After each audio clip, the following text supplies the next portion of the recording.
Look, I think technology by itself is not going to solve problems. Technology exists to actually solve problems that mankind has. And the problems that we have actually is constantly evolving, right? Every 5 to 6 years, the problems that we have is changing, to be honest, right? It Because evolves, of right? the exactly, yeah, exactly.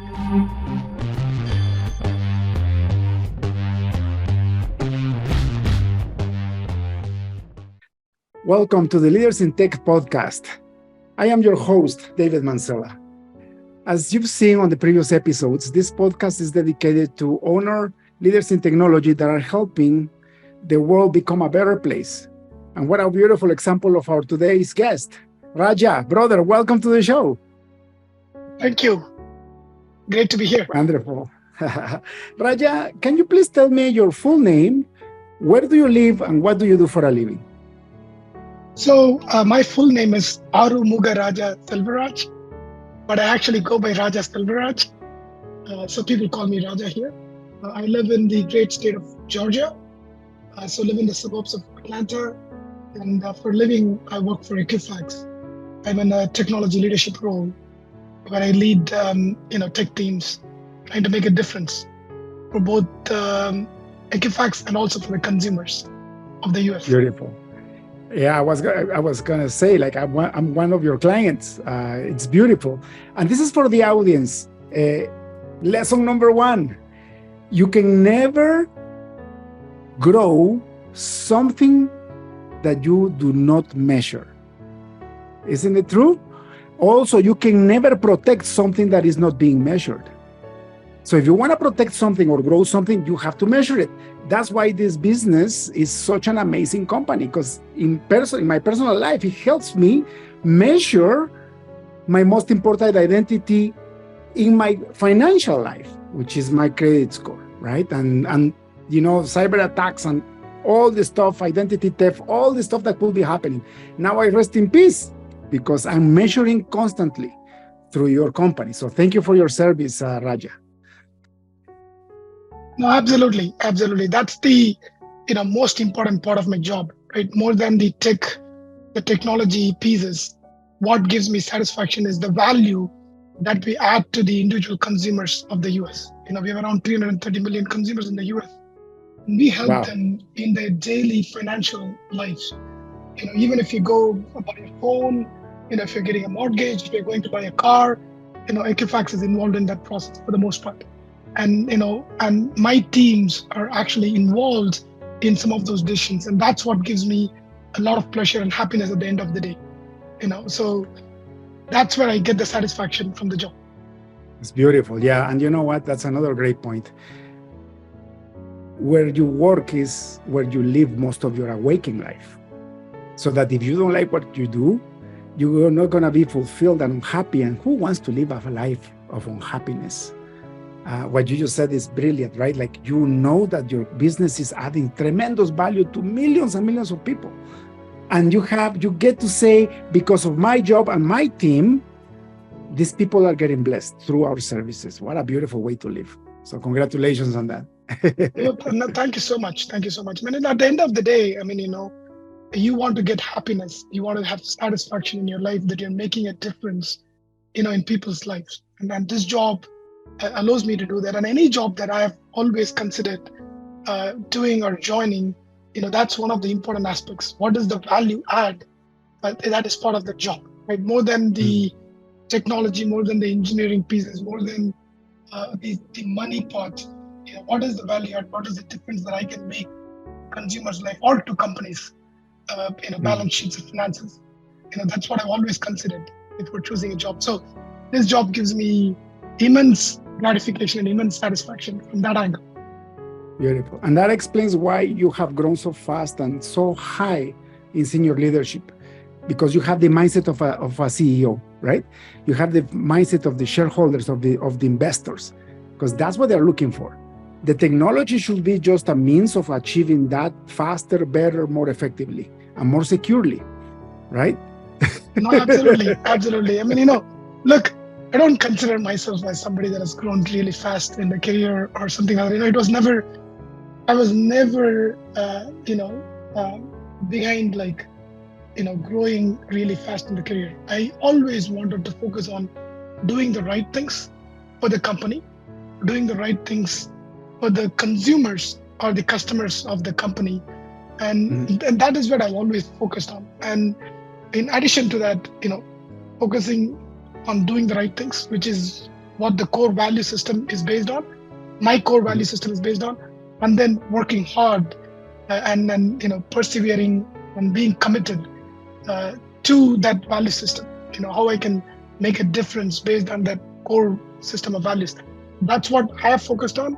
And there's a lot of people that have done excellent in their careers, and that I look on. But I don't think that I have grown that fast in my career. I just wanted to make sure that I make that statement. That's because you're humble, which is another quality of a great leader, humbleness. Because being humble allows you to grow, allows you to learn when you know that you don't know everything, right? Yeah. I mean, look, I'm not saying this just for the sake of saying this. What I've learned over the course of the time is a lot. Right from after I graduated from my school in India, and now after my school in the US, what I've learned a lot of things over the period of time. But I fully know that that's still scratching the surface. I still have a lot to learn, both Mhm. from technology perspective, which is what my core expertise is, but even from a people leadership standpoint, how to guide people, how to coach people, how to get the best out of people. There's a lot to learn, and there's a lot to learn from others. There's a lot to learn by reading books. So it's a constant learning process, and I'm not gonna ever feel like I've learned everything in a round. So it's just a process. It's just a journey that I'm going through. It's a mindset, right? It's interesting what you said. You said that your school was first in India. Tell me about your background. Like, where were you born, and what did you go? What did you go to school for when on your first degree? So I was born in a state called Tamil Nadu in India. So it's one of the southernmost states in India. And if you really look from a geographical angle, it's the closest state to the equator. So that's where I was born. That's where I grew up.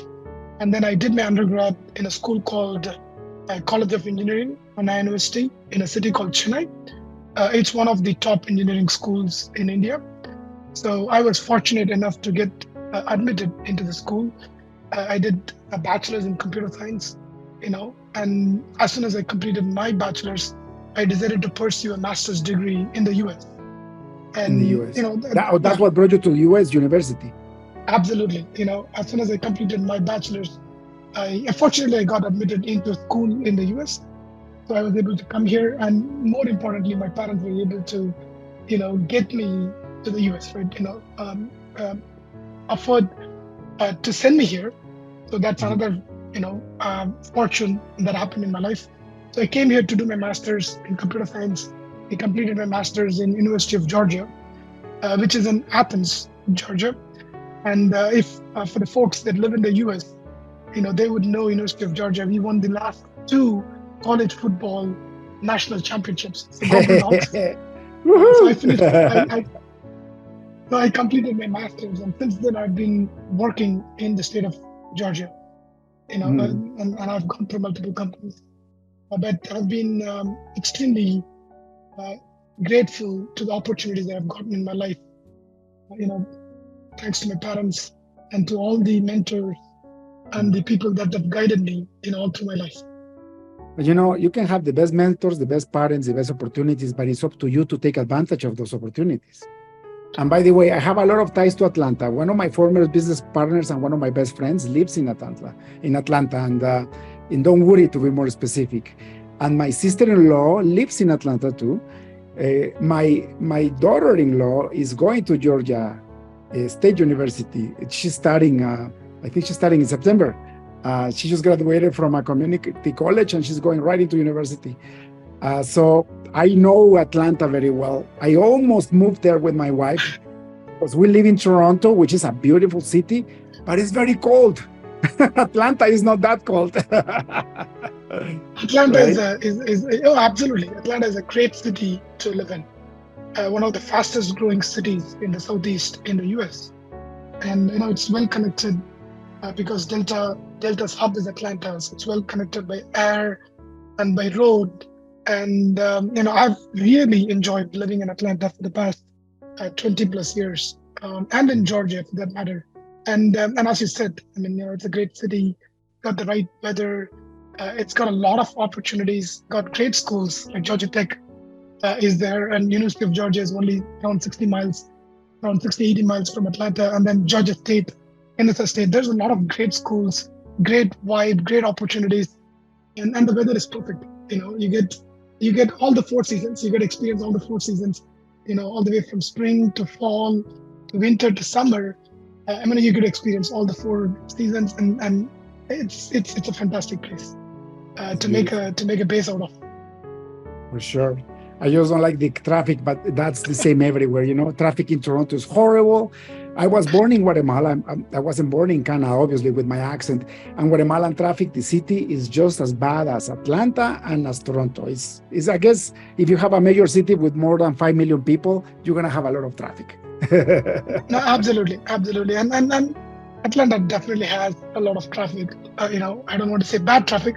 It has got traffic, but the city is making a lot of improvements to reduce the amount of traffic in the city, and the city is growing. There's a lot of companies that are moving into Atlanta, so there's a lot of investment that's going into the infrastructure. So that's good, and the recent work from home policies due to COVID has also helped reduce the congestion.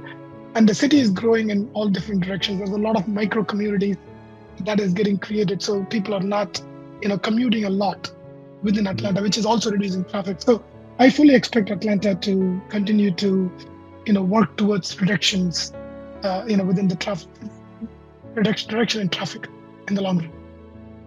Beautiful. Raja, you mentioned that you started your career in IT by going to a bachelor's degree in computer science. What made you go into that career to begin with? I mean, just to be honest and transparent, right? When I got my undergrad admission into school, uh, computer science was the top rated program. It was the toughest degree to get into, and I got into computer science. Again, I was very fortunate to get into computer science. So I pursued computer science, in my bachelor's. And then once you are done with, once you start computer science with your bachelor's, the next step is, if you want to do master's, you obviously want to continue with computer science. And after I started my undergrad degree, I just really fell in love with computer science, to be honest, because of the difference that it could make. And after I completed my master's, my first job was in technology. And then as soon as I started working in a real industry, in a real job, I started realizing how big of a difference that technology can make. And if you really look at any domain today, any domain, you can look at healthcare, you can look at automobile industry, you can look at retail, you can look at construction industry. It doesn't matter. Technology is at the core of the business model. You have to have technology, and technology actually helps you to make a difference in your core domain. And unfortunately, if you look at my career, I have worked in media, I have worked in retail, I have worked in fintech, and what's the common element across all these different industries? Technology.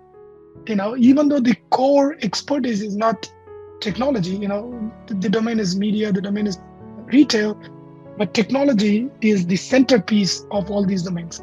Without technology, you really cannot make a difference. You really cannot make that difference to consumers and customers. So, as soon as I started my first job, I realized that, so which actually propelled me and motivated me to really, try to think about how to solve problems. And I, just to be transparent and honest, I was not this aware of how much difference that technology can make when I was doing my bachelor's and master's. But as soon as I started working in the industry, started working in the company, I realized that which actually motivated me to solve real problems, take upon new challenges, you know, propel me towards, finding what are the complex problems within the company, within the industry that I should take upon and solve, which really helped me to learn a lot and work towards solving real problems. Now I fully believe in understanding, new challenges that the industry has, the consumers have, and how to solve them, and that's how you can make a difference, in people's lives.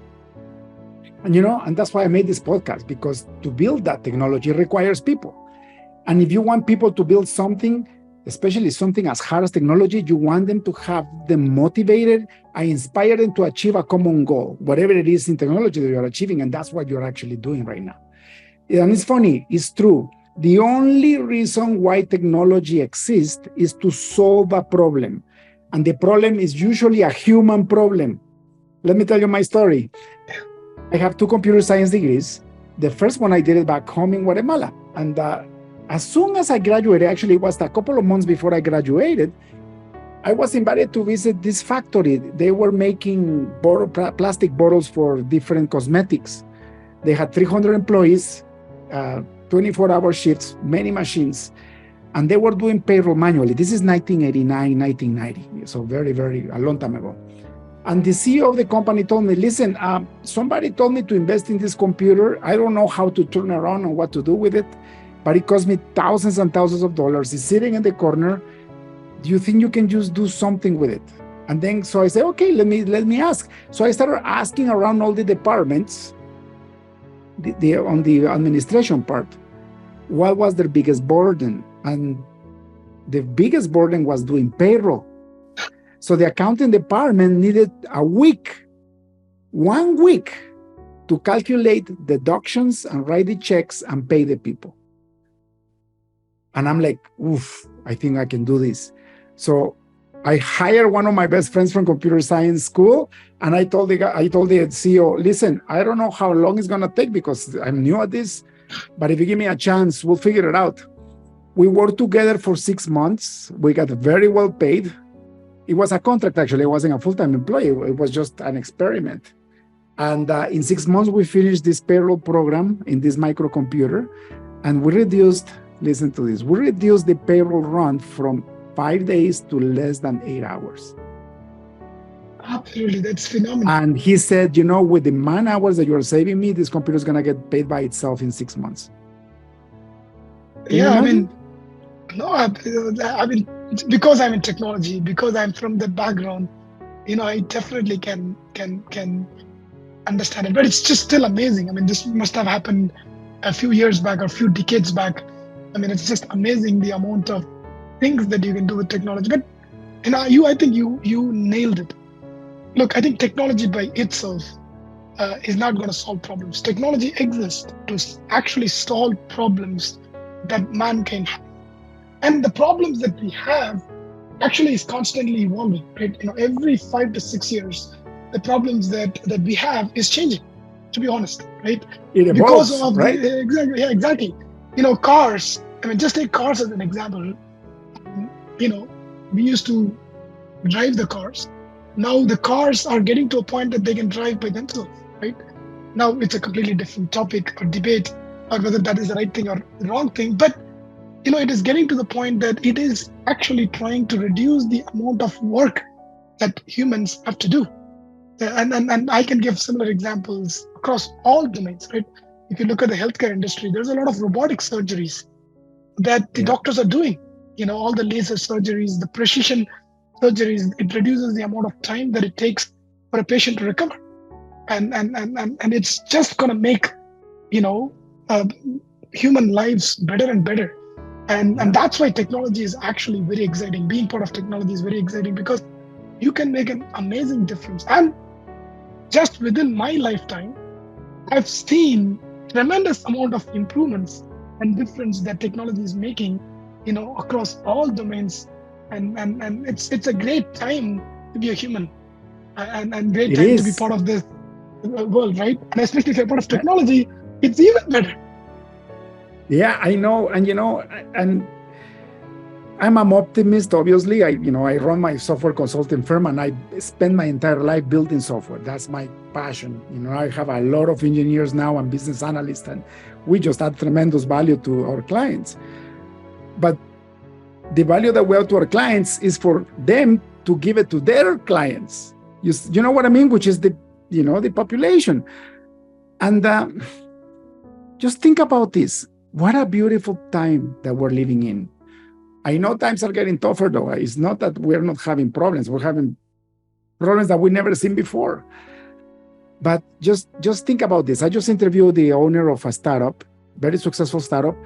They created a device that works with cameras and sensors, and they use them for assisted living. So now they can monitor the expressions of the persons that are impaired, and they can get attendance, they can get help to the people that are in distress that cannot probably just pick up the phone and call somebody. So Amazing. their quality of life got increased dramatically by AI. Absolutely. Absolutely. I mean, Is that beautiful? Oh, it's fantastic, right? I think AI is a buzzword, that's getting used in the industry right now, but it is truly a difference maker. Machine learning and AI is going to make a lot of difference, primarily because there's a lot of growth in the amount of data that we get, right? Because of the social media platforms, because of IoT devices, there are sensors everywhere, and these sensors are going to continuously stream data, to the servers. And with this data, you're going to be able to find interesting patterns. You're going to be able to predict issues ahead of time, and all of this is going to help make lives better. It's going to allow us to predict failures earlier. I mean, just think about a plane, an airplane, that is constantly streaming information about all the different components within it. And with AI and machine learning, you can actually understand, is the component actually going to experience a failure? And by predicting that, you're going to be able to fix the problem, which is actually going to prevent something major that can happen in the middle of the sky when the plane is flying. So I'm just giving one hypothetical example. I mean, there are so many examples like that. So that's why I think, with the growth in data, with IoT, with machine learning, with artificial intelligence, with data science, I mean, you're going to be able to do a lot more things that is going to improve at the end of the day, consumer experience, and it's going to make all our lives better. So I'm excited. I'm excited about all these opportunities. In fact, the next think thing, about this. Yeah, just, I'm getting excited talking to you because obviously you are passionate about the same thing, which is technology for people. Just listen to this. Let's talk about crowdsourcing, okay? And technology around crowdsourcing. So basically the concept is now with that we have the internet and we have mobile devices and cloud technologies, we can actually move masses of people and we can grab those resources and bless something. For example, there is a new TV series. It's not so new anymore, but it's a very popular series on Netflix called The Chosen. This series was the most highly funded TV series by the community on the internet using crowdsourcing. So it's a fintech application where people said, I like what you're doing, I'm going to give you $10, $20, whatever it is. You know how much they collected? More than $6 million. And now the series is getting funded to the point that now they're completely independent. They don't need to go sell it to a network. The people, are supporting it, not only from the USA, from all over the world. Absolutely. Without technology, how could you have done that before? No way. I mean, and look, I think crowdsourcing is just amazing. And I think the biggest thing that excites me about crowdsourcing is like this micro lending concepts. One of my friends, wanted to help somebody in South Africa, and this person is from South Africa. He wanted to help somebody from South Africa, and she started a crowdsourcing effort, and because of crowdsourcing, we were able to, when I say we, a group of friends through the crowdsourcing initiative, we were able to fund her to buy a couple of cows so that she could actually make a living from these cows, right? She could milk the cows, sell the milk. I mean, that's a meaningful difference that you can make. So two things. I mean, crowdsourcing is now available across all domains. Like you can crowdsource the construction of a house, right? And a lot of people are taking opportunities, using this opportunity to be able to go and do something on their own, right? I know how to build houses, but I don't have the funding. But I can actually get crowdsourcing or crowdsourcing to get pull that money in, and I can actually get into a business and use my skills. This makes a huge difference. And you might not have a lot of money, but you can actually even contribute $10 and get that started. So it's providing an opportunity for you to invest and get a return. And it's providing an opportunity for a person to use his or her skills to start a business and use that skills to actually make a living. And technology is enabling it. It's just unbelievable. And that's talking about leadership. That's leadership in another level. Whoever is creating the crowdsourcing play, the call, has the power to use their leadership skills to inspire people to work towards a single cause. In this case, for example, the two cows. It took a leader to say, this is what we want to do, this is why it's worth it, and this person needs it. And now you took somebody out of poverty into a life of abundance. And I know because I'm from Guatemala, and I support a church, a Christian church that helps people, very poor people here in Guatemala, I'm in Toronto, but from Guatemala, to get them out of poverty. And you know what takes a family out of poverty in extreme low conditions in third-world countries? One cow. One cow takes a whole family out of poverty. Absolutely. Because of the milk and the produce and everything else that they can do with this one animal. And it's $700, right? Absolutely. And because of the crowdsourcing, now you can actually enable this.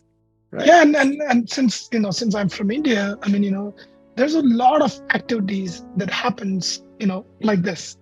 There's a lot of initiatives, good initiatives taken by common people that actually can make a meaningful difference to somebody's life, or actually help somebody to completely excel in life, right?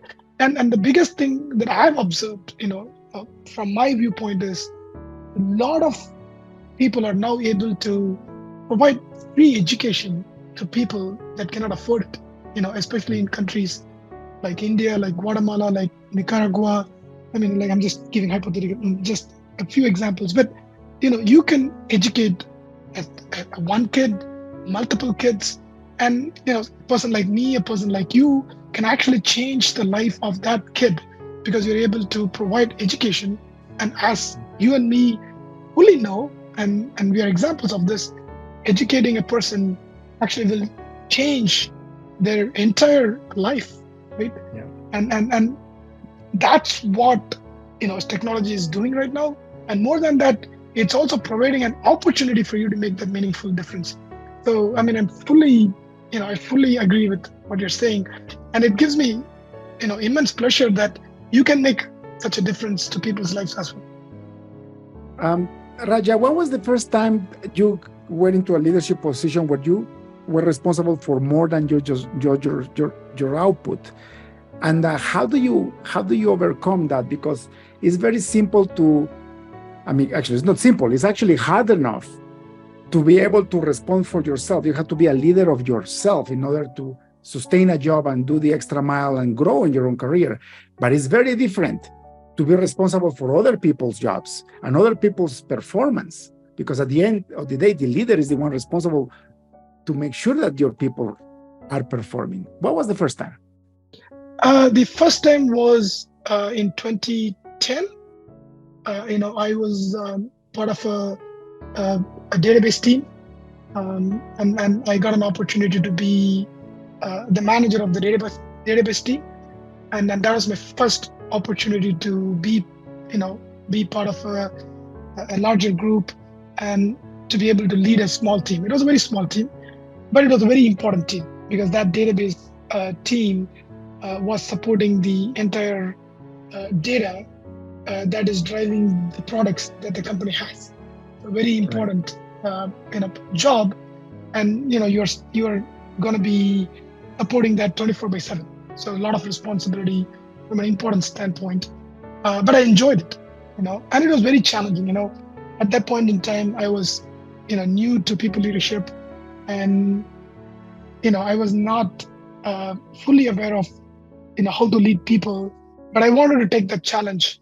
The way I figured out was by reading a lot of books, how to lead people, what are the important aspects, what are the important nuances of leading people, and also by reaching out to people. And I have to call out all the mentors in my life who have really helped me Mentors. in one way or other on, like, teaching me the basics of how to lead people. And of course, I have made a lot of mistakes, but I hopefully they were not big mistakes, but you learn from it. You learn from your mistakes on how not to lead people, and then you just continue to work on it.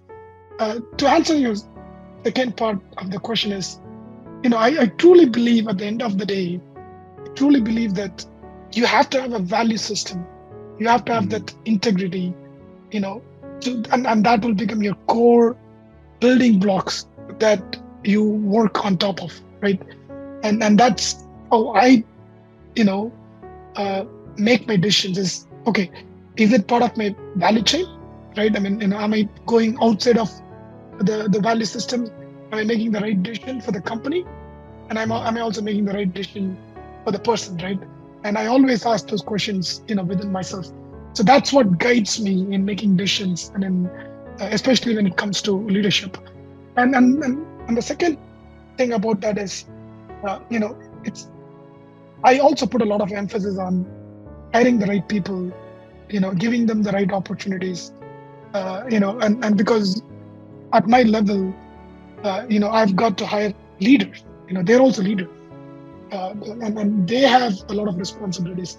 So you got to hire the right person, and and and also you want to give them the right opportunities, right? If I don't get the opportunity to hire, but if I inherit somebody, you want to give them the right opportunity. You want to Mm. give them the right encouragement, give them the right motivation, and coach them and guide them. So it's a journey, in which you also learn, and the other person also evolves, and you grow together. And Yeah. it's actually beautiful. It's actually a beautiful journey, because at times you don't agree with each other, but the most important part is you have to have it in your mind that you don't have to agree all the time. Mm. You can disagree, but the most important part is you have to accept that. You have to respect the other person's opinion, and then you have to find a common ground, to accept it, and then work together to solve the problem.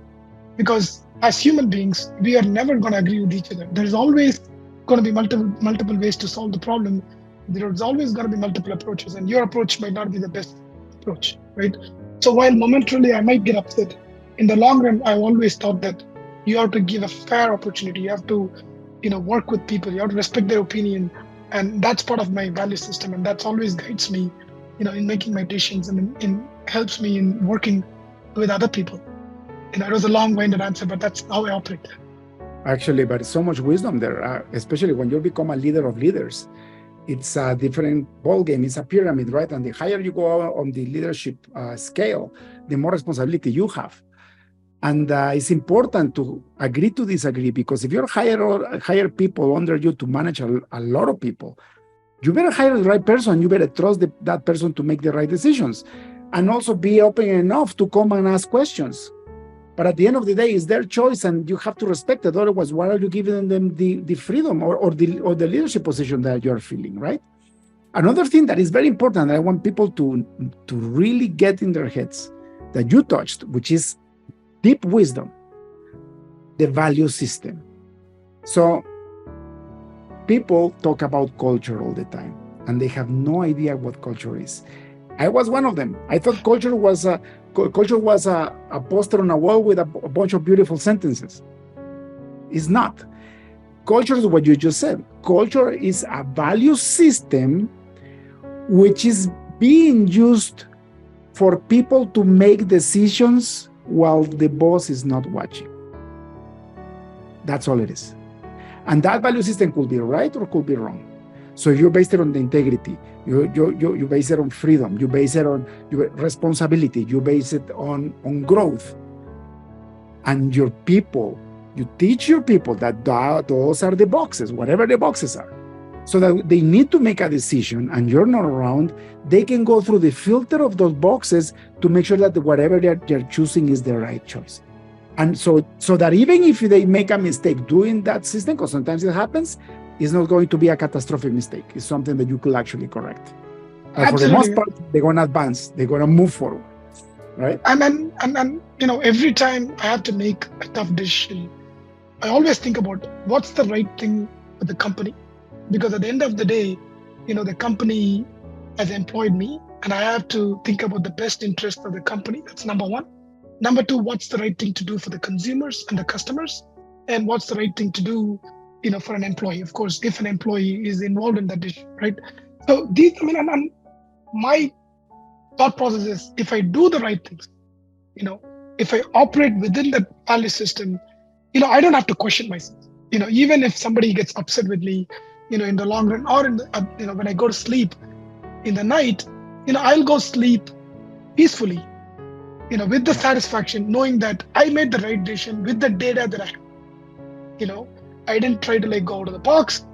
My value system accepted that decision as the right decision, and with the data points that I knew, and that is always going to guide me in the future, because I will never get upset because I didn't try to go figure out something else.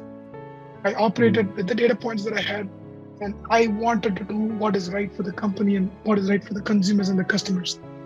That's the most important element in my decision-making process. And when I work with my leaders, and I've got great leaders that I worked with, both within my organization and above me, and I'm here because of all of them. And I want to take a moment to thank all of them, in this podcast. And that's how I have seen them operate. And that's something that I always tell my leaders, right? Guys, at the end of the day, what is the right thing to do? What is the right thing to do? Actually, the right thing to do might actually upset me.